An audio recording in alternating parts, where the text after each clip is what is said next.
Things you might want to ask. I'll answer all your questions. There'll be a meet and greet at the end. First of all, thank you, honey.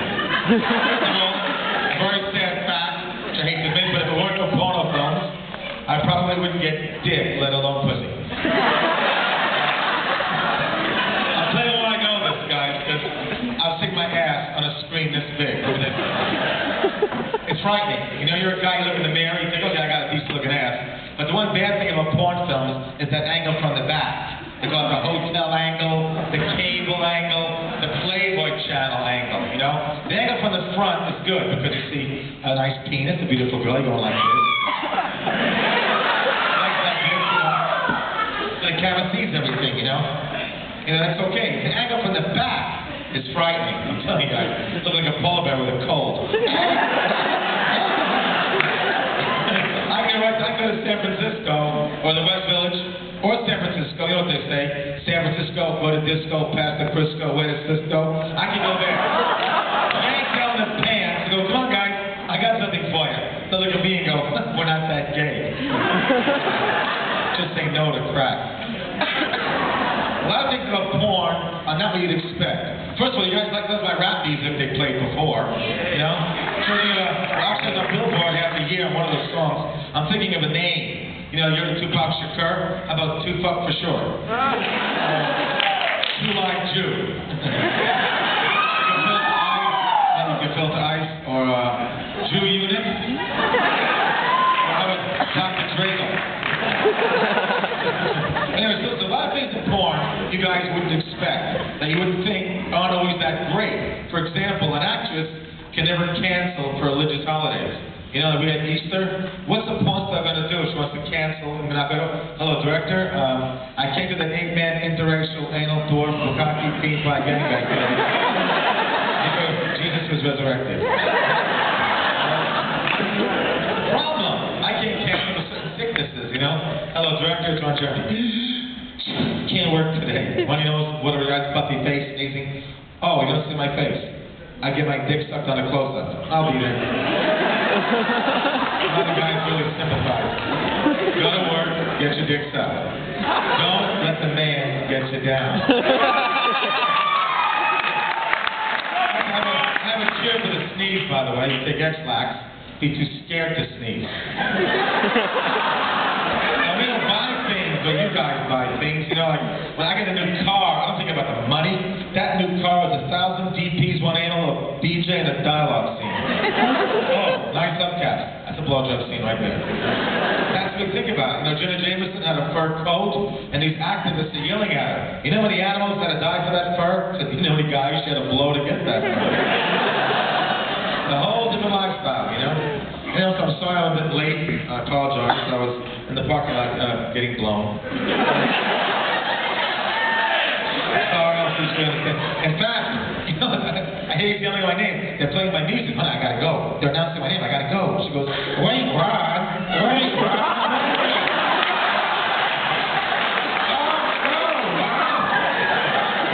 Oh, that is disgusting, honey. You have to swallow. Well, you could if you feel like it. She's going, I can't. It's so special. We never got the screw. It's the way the rubber.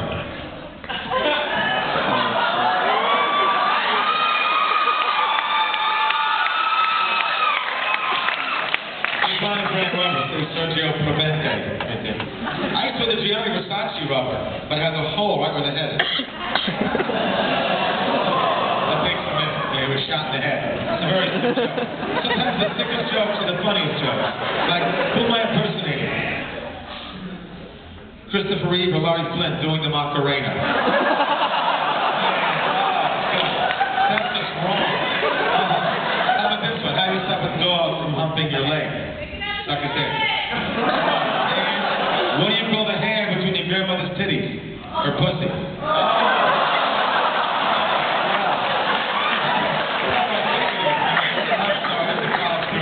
I feel a little guilty for this. What does Michael Jackson have in common with caviar? Both are black and come on small white crackers.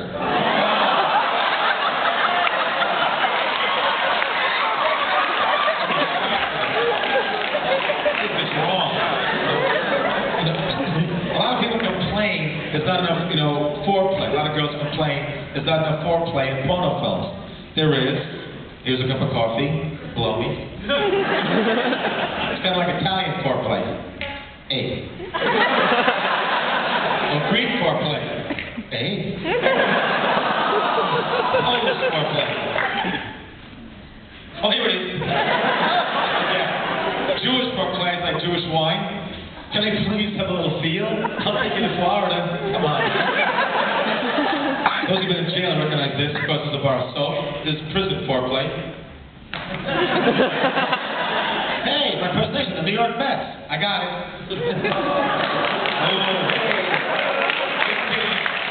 New Jersey foreplay. Get in the truck, bitch.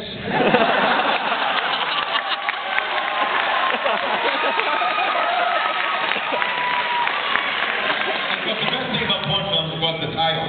People just love the names of porn films. Like On Golden Blonde, Beverly Hills Copulator, E3, The Extra Testicle, Jurassic Pork, Forrest Hump, Saving Ryan's Privates, Copzilla, Schindler's List,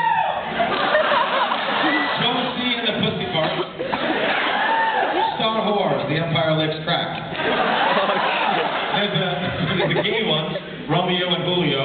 I used to ask my gay friends, were you born gay or just sucked into it? Men in Black Men. Adam and Steve. How about gay men who aren't circumcised? Fantastic Foreskin. Or Weapons of Ass Destruction. My favorite film, of course, was John Wayne Bobbitt, Uncut. John Bobbitt was a guy who used to masturbate like this. We're making a movie about John Bobbitt, a regular movie of Robert De Niro to play John Bobbitt. We have Danny DeVito to play his penis. Let's talk to you guys who drank a little bit. Don't leave yet, guys. It gets more serious in a minute. Are you coming back? Okay, good. Are you thinking of one or two? Just kidding. I don't want to. You have a few beers, they have to go to the bathroom. That's how it works. Listen, it's good that you folks drink, because the more you girls drink, the better I look. The girls get drunk and they think I'm Fabio. They go, oh, fuck, it was Flavio. We get drunk, we think it's Bo Derek. Wake up, Bo Diddley. Like that commercial, this is your brain. This is your brain on drugs. Ever see that commercial on TV? This is your penis. Your penis on alcohol. And this is black. This is your meat.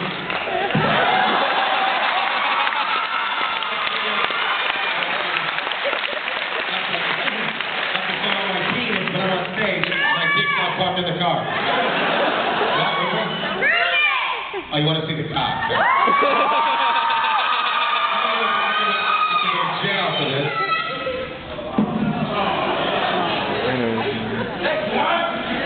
Got a picture. Can I get a drum roll? Somebody goes, no, he won't show his cock. Can I get a drum roll, please?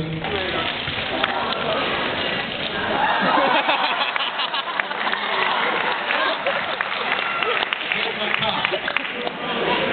Look, I use my real cock as a speed bump, right? The cars will slow down. I'm going to do a life alert commercial. I slipped on my cock and I can't get up. Actually, I have a tattoo of my penis, of a bigger penis. If Tom Jones can have a sock in his pants, I can have a rooster booster. And look at this. He's a little pecker. Do you guys, honey, you like roosters? You like chicken? Like it's in my pants, it's foul. You like birds? It's a swallow. Okay, that's interesting. Rooster jokes. Okay, guys. Anyway, before I go on with the serious stuff, I wanted to say that I have to commend you guys. Let me tell you why you guys are special, because they said that I'm a porn actor. I have sex with girls like Nina Hartley, or Tabitha Stevens, Christy Teigen, and I act like I'm having a good time. Porn actor. A lot of you guys have to go home every day in and day out, and act like you're having a good time with your wife or girlfriend, day in and day out. You guys are the real porn actors. Yeah. A lot of guys are saying, you fat fucking bastard. I'll hit you one great joke before I go on to the serious stuff. Since you guys are into football, of course, and you guys like the Wide World of Sports, we're involved in the Wide World of Spurts. But this is when you can take home, all right? Man and woman are in bed, the husband farts. My wife goes, what the hell is that? We're playing football, that's 6 points. Really? Get a load of this. 6 even. Damn. Husband farts again. 12-6. Wife goes, 12 even. She's a little fart. Field goal. 15-12. Husband's so pissed off he tries to fart, but he craps over his entire half of the bed. Wife goes, what the hell do you call that? That's halftime. Switch sides. I love that one. Now, hello. Comes the educational portion. Perfect timing, girls. You guys meet each other to go to the bathroom? Girls always leave together. Picture guys that would do that. Hey, Louie! Gotta go. Want to hold it for me? Just goes right in there, you know.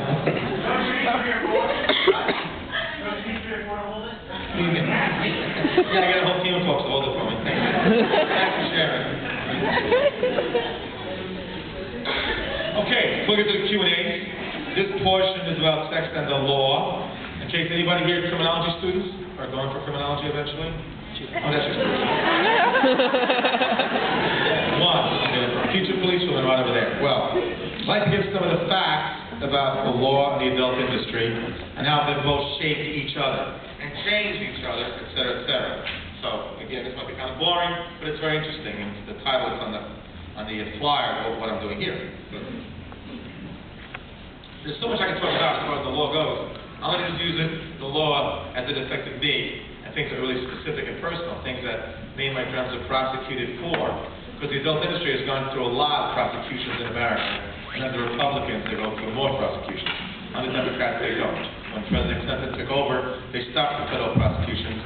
Then when Bush took over, they started some of it again. So I'll get to all that.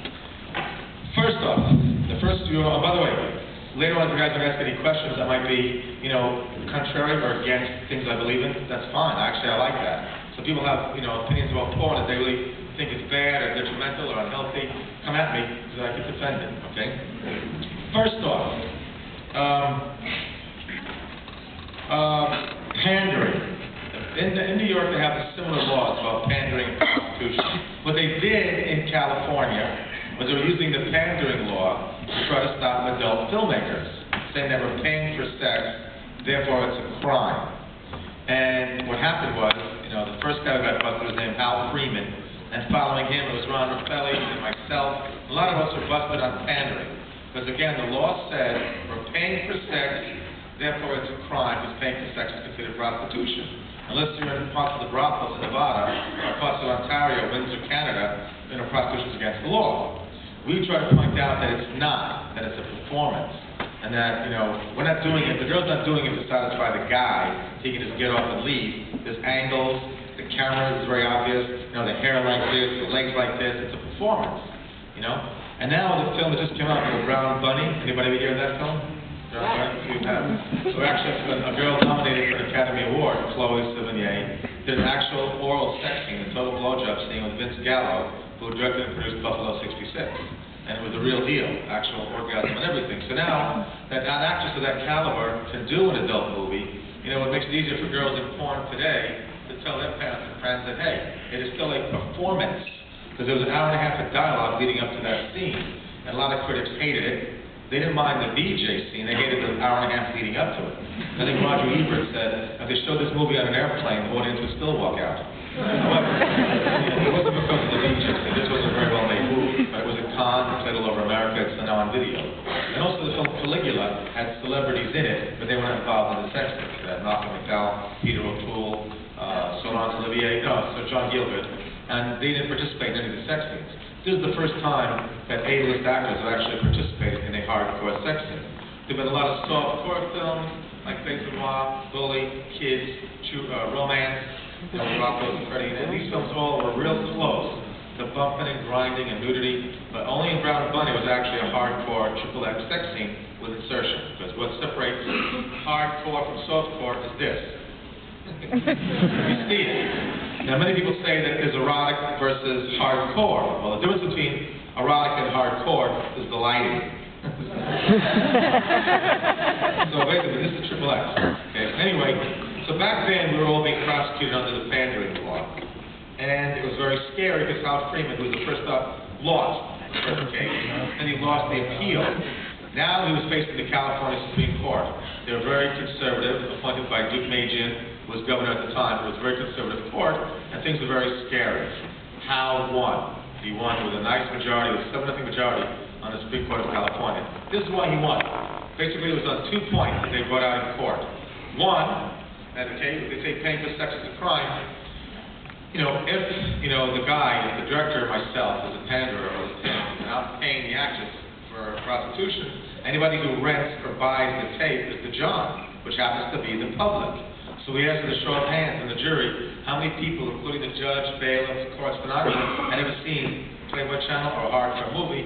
Almost every hand went up. So our lawyers said, you are paying their salaries. If you're going to prosecute, the porn people as pimps and prostitutes, you need to prosecute everyone in America or Europe who sees the movie because they're the John. They're the ones who pay the price. They pay the video store, who pays the distributor, who pays the producer, who pays the director, who pays the talent. So the final dollar comes from the public. That's why it should not be considered prostitution or pandering. The second point they brought up was that punching somebody in the face was against the law. If you put boxing mitts on, and you do it in front of a camera, it's a boxing movie. Drag racing is against the law. If you block the highway, have police supervise, videotape it, it's a drag racing movie. So these are the things that gave it what's called First Amendment protection. It's entertainment, it's being shot for a movie or a feature. So on those 2 basic points, Hal Freeman won his case with the California Supreme Court, and it became totally legal to shoot porn films in California. And then, in fact, it became so legal, some of the vice police started to ask for permits and fire marshals in certain areas that had like a lot of brush and trees. So it became very, very legal to this today. On the state case, it is now legal to shoot porn in California. Unfortunately for Hal, it took so much a toll on his life. He spent $250,000 in legal fees because he lost the first case. He was offered a deal on the appeals court, but he chose to be a fighter and defend the industry. So he, with his lawyer Stuart Goldfarb, took it to the California Supreme Court and won. And it was a 7-0 majority. It was a huge win. And then when the district attorney tried to appeal to the United States Supreme Court, they were rejected because it was a 7-0 majority. So the U.S. Supreme Court didn't take the case, and it then became legal. But again, it took its toll on Hal's life. He eventually passed away because, spending so many years in court maybe took its toll on him. And every year at the Free Speech Coalition Dinner Dance, which is the Adult Video Association's dinner dance, they give a special award called the Hal Freeman Freedom Isn't Free Award because he helped make the business possible in California. That's a state case. It affected me because I was arrested twice for the same offense of pandering, once in Los Angeles and once in San Diego. I had 2 cases that were on hold waiting for Hal's case to hit the Supreme Court, but that's the precedent. Since Hal won, my cases were wiped out, my tapes came back, the money came back, everything was A-OK. So again, Hal's decision basically helped about 19 filmmakers. So it was a very, very important case. And now we're not prosecuted on the statewide. Now let's get to the federal. There was a thing called the Meese Commission. A lot of anti-pornographers, a lot of feminists who hate the business.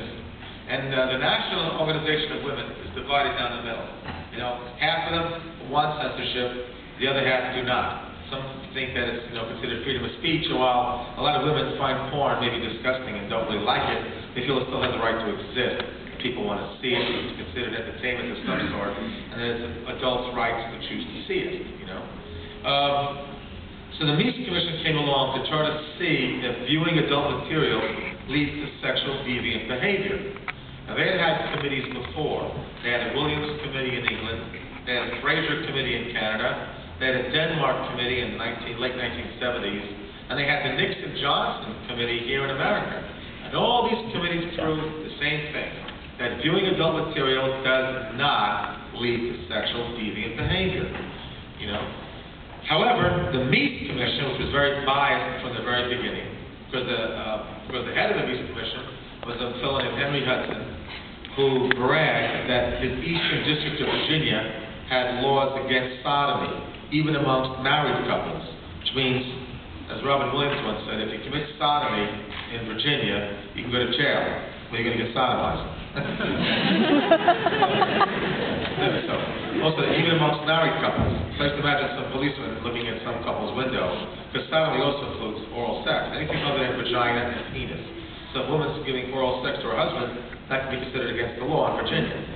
I want to see the cop who finds that, you know? Man, are you just blowing your husband? No, not me, no. No. But that's the case. This is the man who was in charge of the Meese Commission.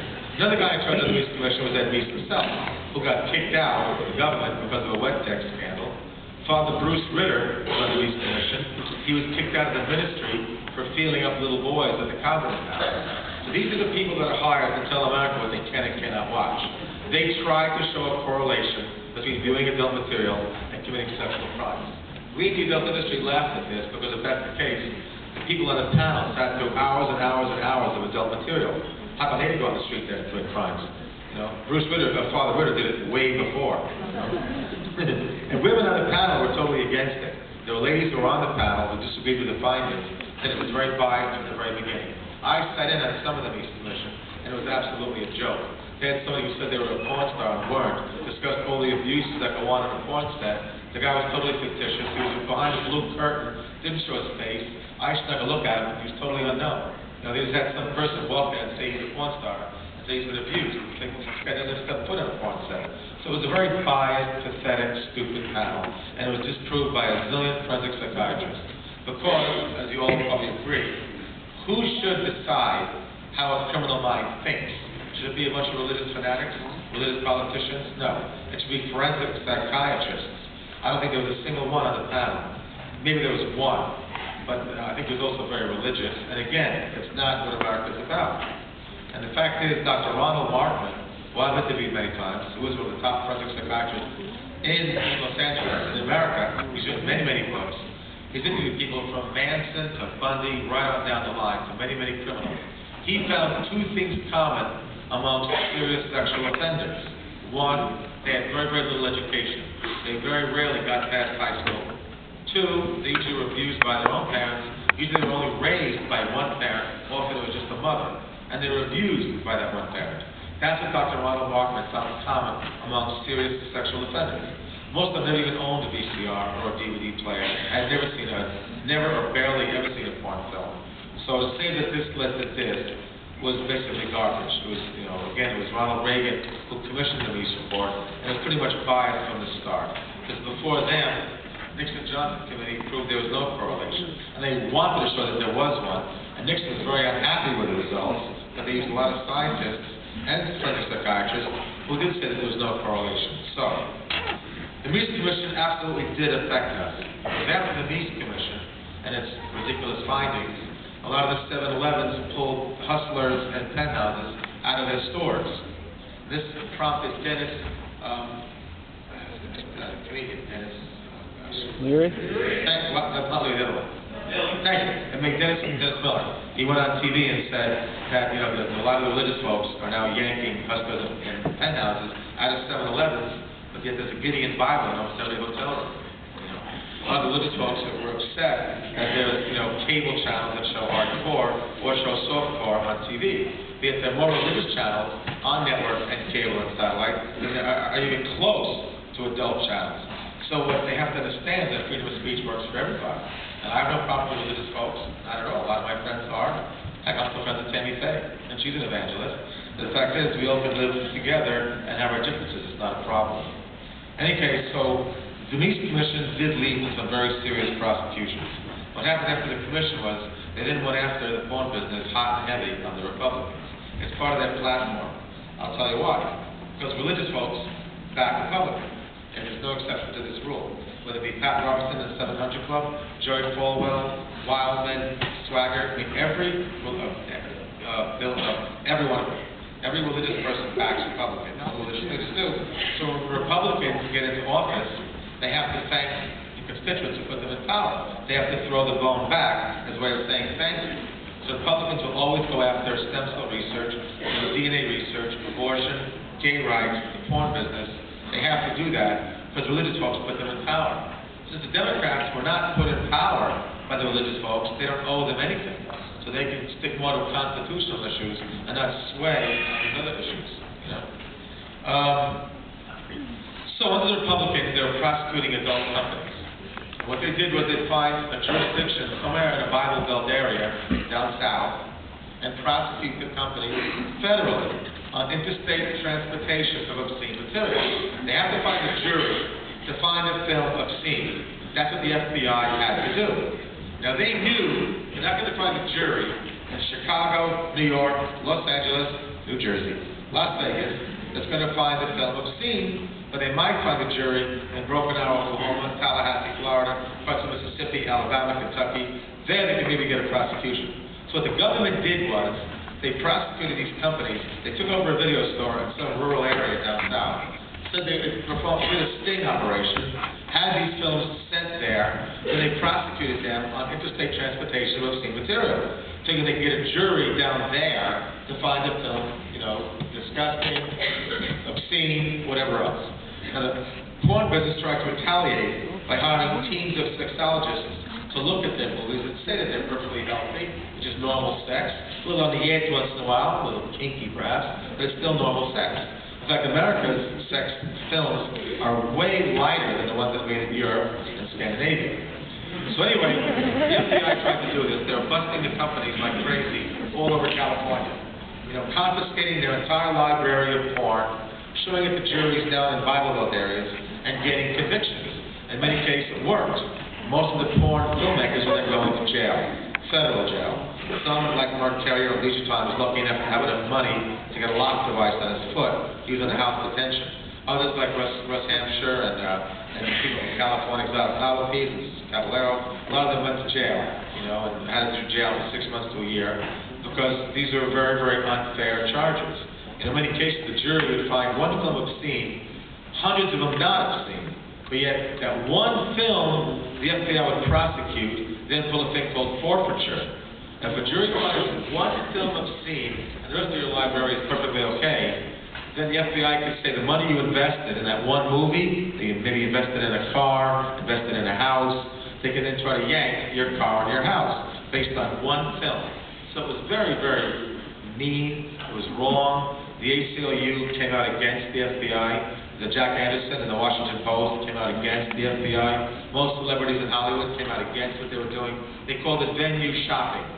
Which, the FBI was trying to find venues that would find a film obscene because they know that a jury in the popular cities would not. So that's basically is pretty done out and out rotten. Now this even gets worse. Now here I'm going to ask you first to figure this out. Now you're the FBI. You just confiscated an entire library of somebody's porn collection. All these major filmmakers, Vivid, Net Show, Hustler, all the major companies, and then all their stuff confiscated. You want to show a jury down south, a religious jury, a film. What are you going to show them? You can show them transsexual films where she does a he, does a she, does a gay film where he does him, they suicide, do it again. Show them a boy-girl movie, perhaps, but that's kind of nice and pleasant. Maybe more guy-girl, gangbang, foot fetish, S&M, D&D, IOD, IOU, anything with letters in it, or black on white, black on black, Asian and black, Asian and white, all tall girls, short girls, old ladies, young men, young ladies, sugar mommy, sugar daddies, you name it. If you look at a video store, it's a saturated market. Any kind of fetish or fantasy you may have, somebody's creating a fantasy on video so you can check it out, okay? So if you're the FBI, you want to show a jury something, to get an obscene conviction, what would you want to show that jury? Who wants to take a shot at it? Okay. You what? There you go. You bastard. Jury obscene.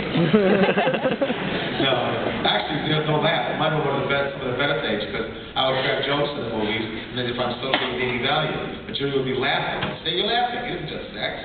I'd pull up my clothes. They laugh hysterically. I'm glad to say that I don't think any of my cases are actually used in the obscenity trial. But anyone else want to take a guess? We'd think that, but we don't make those films. Those are totally against the law. They didn't confiscate any bestiality tapes because those are immediately against the law. Nobody makes those. Those are maybe on the internet. Waste of rednecks, interracial shit. Oh. Okay? That'd be a logical thought. No. Very good. Yeah. They show the black and white tapes. Yeah. That is disgusting. And what the FBI did was disgusting. And we brought it out on all the various TV shows, from Geraldo to Jerry Springer to the Ron Reagan Jr. show. We wanted America to know that at the FBI was so disgusting, they were showing a jury black and white, thinking that will get an obscene conviction. Sooner than a transsexual doing it, he doing it, she doing it, you know, because they figured that would get a jury down south all upset, and it worked. So for a while there, the adult industry was afraid to shoot black and white, because that was the exact tapes they're going to use down south. So a lot of the black actors stopped getting work for a while, and I thought that was disgusting, that here in porn we took one step forward, 10 steps back. But again, I own the company. A lot of filmmakers said, Ron, you can criticize all you like. What we're doing is unfair, but you don't own a company. You're not risking billions of dollars, you know? So it was a very tough situation. But we let the public know what they were doing because we thought it was disgusting. But unfortunately, it worked. And then the FBI was prosecuting companies. And they hit them with many jurisdictions at once.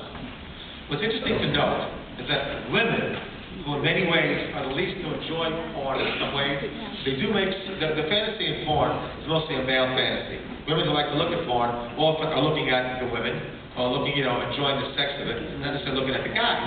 Some of the best known men in porn are not, you know, are average looking guys. Myself, Ed Powers, Max Hardcore, you know, because it's mostly a male fantasy. And that's, you know, it was women who often came to our aid quicker than men did. It was two ladies on the Meese Commission who voiced the largest objection to it. There was a lady judge named Judge Joyce Pence Green, and this lady changed the law in multiple jurisdictions at the same time. See, all these companies in California were being prosecuted in many, many jurisdictions where their films were playing. A video store in Texas, a video store in Oklahoma, a novelty store, a sex store somewhere anywhere, Mississippi. And they would prosecute all these companies, all these stores at once. So a major company like Metro or Vivid had to send out 10 lawyers to 10 jurisdictions. And the price to defend yourself like that is ridiculous. So it was a lady judge named Judge Joyce Hensley who stopped that from happening because it's too unfair. These filmmakers cannot defend themselves because the financial burden is too great. So she made it a law that they can only prosecute one jurisdiction at a time. And if a company beats that jurisdiction, they should not be prosecuted again for a little while, else it would look like selective prosecution. So it was a lady judge who in many ways came to the aid of the adult industry. And the same way as the lady judge at the Supreme Court was one of our greatest defenders for a while there as well. Judge O'Connor. So again, it's been the case, you know, many, many times that, you know, often women are the ones who defend the industry. But anyway, then when there were many, many companies that were being held up on prosecutions, then when President Clinton took over, he and Janet Reno had both said that the jails are too full of serious criminals. They had no intention of throwing adult filmmakers in jail. And so the prosecution stopped dead. In one case, Arrow Film and Video, the ones who did Deep Throat, their prosecution continued because it already had started. So under the pressure from the district attorney, they continued that one case. But all the other cases in America after Clinton took over were totally dropped. The Democrats did not have it in their agenda to prosecute porn. Then when the Bushes took over, Bush Sr. Or Bush Jr. took over, they then started prosecuting again. But then when the terrorism happened, as bizarre as it is, you know, they stopped prosecuting porn because they were busy chasing terrorists. Then when the terrorist situation eased a little bit, they started prosecuting again. And recently they've gone after Extreme Video, Rob Black, Max Hardcore, Seymour Butts, as a show on Showtime. So they started prosecuting again. Now, so far, Max won. Extreme won their first case. They're fighting the appeal. Seymour Butts won his case. So, he did, right? Yes, he did. So far, the adult filmmakers are actually winning. And one main reason is because the business has gotten very, very mainstream. You know, if you're going to prosecute porn, you have to prosecute AT&T, Time Warner, AOL.com, Sheridan, Marriott. All these major companies are now involved in porn. It wasn't how it was back when Reagan was in office. Because now with the internet and satellite, and AT&T buying up satellite and hardcore channels, you know, the industry is now a bit more out there, a little more mainstream. So prosecuting them is a little more difficult. So now we've got to do a lot of our own dirty laundry. We try to make our own films, you know, again, where board of sexologists can find it okay. Another thing was the Mann Act. They tried to use that one time only that I'm aware of. We shot films in Hawaii. The Mann Act is very scary because it involves a lot of procedures. They go after the cook who makes the meals. You know, the Mann Act has a lot of tentacles. What it is interested in transporting, you know, a female across borders for the purpose of prostitution or for sexual purposes. In this case, they would say it's like porn films. We were shooting a movie in Hawaii. Myself and another filmmaker were shooting 4 films. One of them became pretty well known. It was called Hawaiian Vice. with Tasha and Francois, a couple that only worked together, and there was a company called Cinderella. And they were trying to prosecute us on the Mann Act. Again, we brought actresses across state lines to Hawaii to make a porn film. And that's a very serious offense. It's called the White Slavery Act. It was used again to stop, slave traders, people transporting women across state lines for purposes of prostitution. But again, they're trying to use it against us. So I think those forfeiture laws were made to stop drug cartels. All the money that was made, cocaine, a lot of these cartels had these fancy homes all over Florida. The government wanted to confiscate their fancy homes and cars because it was all built on drug money. They start using these same forfeiture laws in the porn business. And if this film was obscene, the money that you invested in your house or your car, we're going to try to confiscate. So again, they're going after porn ridiculously. In the case of the Mann Act, again, this is under Republicans, they try to prosecute us on that. What's funny is the one policeman they called, the FBI called upon the vice cops in LA who knew us, who were really good at following us, Dr. Como and Navarro, the two policemen, were absolutely genius. I was shooting in Hawaii. We wound up winning the case. They didn't bother prosecuting us because at that time, shooting porn became legal in Los Angeles. And they figured that it wasn't worth chasing us and saying that, we're taking actresses for purposes of prostitution because they knew that Los Angeles now separated prostitution from pornography. So they thought they had a weaker case. They decided to drop it. But the Mann Act would have definitely been a severe court trial. It was a very serious crime. And I asked some of these police, how did they find us? We were shooting in these little rural areas in Hawaii. And it was kind of funny because the Sergeant Como knew exactly where I was shooting. In fact, this is a true story. One of the baggage handlers at the airport was wearing a nice Hawaiian shirt, wanted to pose in a photograph with me. He posed like this, and he takes a snapshot. Turns out he was an undercover FBI agent there to chase us down. And that picture, me and him, is still in Washington, FBI headquarters.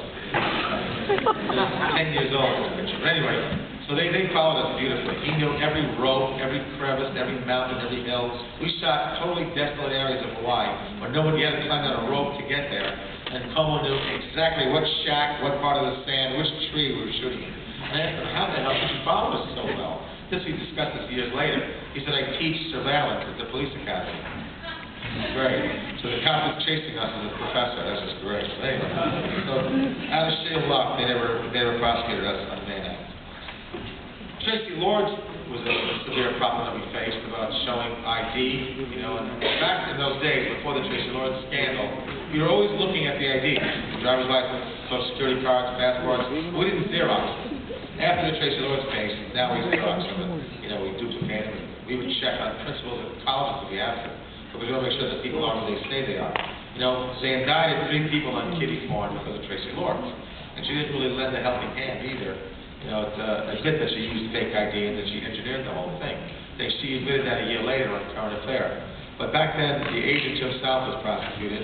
A filmmaker named Rupert McNee was prosecuted. His father was the famous actor Patrick McNee, the British actor. And Ryan Cantor, who was a filmmaker who produced the TV show Night at the Improv many years ago. So these were legitimate filmmakers who did one film with Tracy Lords, and it was called Those Young Girls. The district attorney, being very smart, figured, aha, that title implies they knew when nobody knew how old she was. They thought she was 21 years old because her ID said she was. We knew her as Christy Newsman. Her real name is Nora Kuzma. So she fooled us. And so they prosecuted these poor filmmakers on kiddie porn.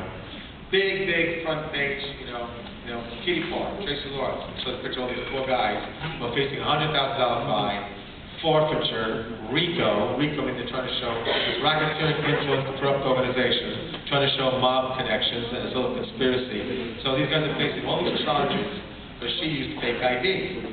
Well, they won. The reason why they won was Tracy Lords had a fake passport. And she showed fake IDs, driver's license, birth certificate, to the federal government, and they issued her a passport. So the lawyers said, how can you hold the adult industry accountable when you fell for it as well? And that was a valid point, and the case was dismissed. However, it's funny how it was front page headlines when the guys were busted. When they all were released from jail, it was all the way in the back in small little letters, that the filmmakers won. Again, a lot of press came out looking at the big bad porn business and how we're so mean to an innocent girl, being going through all this. Well, it turns out that Tracy actually confiscated the one film that she actually had from her boyfriend at the time, named Stuart Dell. And it was called Tracy, I Love You. It was shot in Europe, so it was the only legal film she had, but she was over 18. That's why she had the fake passport. And the thing that's funny is that she then sold it to Caballero. She really hated porn so much, she could have made a bonfire and burnt the masters. She kept the masters, sold it to Caballero, Swedish erotica, was paid $250,000 for it, and kept the money. So, and then she went on all these talk shows bad-mouthing the porn business. Meanwhile, she could have simply kept herself off the market completely in America, but she chose to sell that last film because there was a lot of money involved. And then to make it more insulting, she kept using the same name. She kept insulting the porn business, but kept the name Tracy Lawrence, because she knew that the scandal was good, and it was, you know, it made her a household name. So again, once again, the porn business took a little bit of a beating there. Last thing I'll mention is something that's kind of related. So there's a Mitch McConnell bill, what this was, and also Senator Calderon from California. Both these guys tried to pass a similar bill, where, this is, I think, is fascinating, a person who watches a porn film and then commits a crime based on what they say they saw in a porn film, they can then prosecute the adult film company. And then what we did was, we all went to, this is where I actually learned that you actually can talk to your assemblymen, congressmen, and senators. Because we formed a little group of us. We lobbied the Capitol building in Sacramento. We called it Porn Day. You know, a lot of us, me and Nina Hartley, and about 15 adult performers, 3 or 4 directors, a couple of the lobbyists, all went to Sacramento and spoke to the assemblymen and the congressmen, and gave our side of the story. We put, you know, they're trying to say that, you know, how much violence is in porn films. We made a bunch of film clips showing that there's a lot more violence against women in R-rated movies than PG films. We showed them clippings from the I Can See the Turner story, or every other scene just gets smacked around. And then we showed most of the adult films where there is no violence against women, unless you consider S&M, B&D, which are non-hardcore films. I've not been in the business for 28 years, done almost 2,000 films. The violent thing I did was smack a girl in the tushy. That's what she had, you know. So you know, we petitioned, we spoke to the congressman. What's interesting to note is that a lot of them wanted to get our autographs, but they couldn't ask inside the Capitol because it could be considered to having value. So, you know, they can't accept any kind of gifts while they're inside the Capitol building. We saw a lot of the same congressmen in the bars later that night giving all those autographs. So that was kind of interesting. But anyway, we wound up winning, and those 2 bills were defeated. And a lot of it had to do with what we did. And then Jay Leno mentioned it on his show, and Dave Letterman mentioned it on his show. And I came kind of a newsworthy item about 7 years ago that, you know, these 2 bills were defeated because a lot of the porn stars went to Capitol and did talk to the congressman and said it was totally unfair. You know, because at one point, which I brought out, if you're gonna do that and consider us, you know, at fault if someone commits a crime like this thing of porn, if somebody gets a Smith & Wesson and says, "Make my day," and shoots somebody in the head, then you're gonna die Clint Eastwood. You know, so you know you can't take things that are in a movie like this and then say that the filmmakers are held responsible and accountable. The criminal was held accountable. You know, and again, this goes on and on. You know, at all forms of society, where they try to give the blame on porn, on Howard Stern, on God knows what else. And the fact is, it's parents. So it goes on at the homes where it all begins, you know. And that's where the blame should go, because until the kid's 18 years of age, parents have the responsibility. After that age, society has responsibility. I know it's tough. A lot of parents say it's not easy with all the peer pressure, but there are locked devices on computers, there are locked devices on TV sets. Even in a hotel, there are locked devices where kids cannot see porn. Recently, in the last few weeks, Paul Cambria, one of the lawyers in our industry, and Larry Flint's lawyer, went to Congress in Washington and said, we want to make sure that kids can have access to computers. We're trying to figure out different ways of doing it. Paul suggested a technique where the computers are made not to have any adult programming on them. And then if you want it, you then order it, show proof of your ID, proof of age, and then you can then access adult material. Congress is thinking of having a XXX rating on some of the adult sites, and therefore they can be downloaded under certain situations. We have no problem with that. We're not like Camel cigarettes, you know, trying to show billboards outside schoolyards. We're a $9 billion business. We're very happy having adults only watch our stuff. You know, we're very happy with that. We're not dealing with impressionable minds. And again, most of the surveys that are honest have never shown a correlation between viewing adult material and committing crimes. What they have shown is that often some of the violence that you see doesn't make a difference. It deadens the impact when it happens in your neighborhood. It makes you jaded. One example is violent video games. They showed this on the Dr. Phil show and Oprah Winfrey show that a lot of kids play these violent video games, and again, they're under 18. These are kids now. That often they'll act out with their friends, and they'll solve disputes with a fist rather than with verbs. And that's what actually happens. You see kids playing violent games all day long. They get to a fight with a friend. They'll sort of punch and kick than solve it peacefully. So video games with kids playing is showing a bit of an impact. When they're dealing with impressionable minds, they're dealing with 18 and over.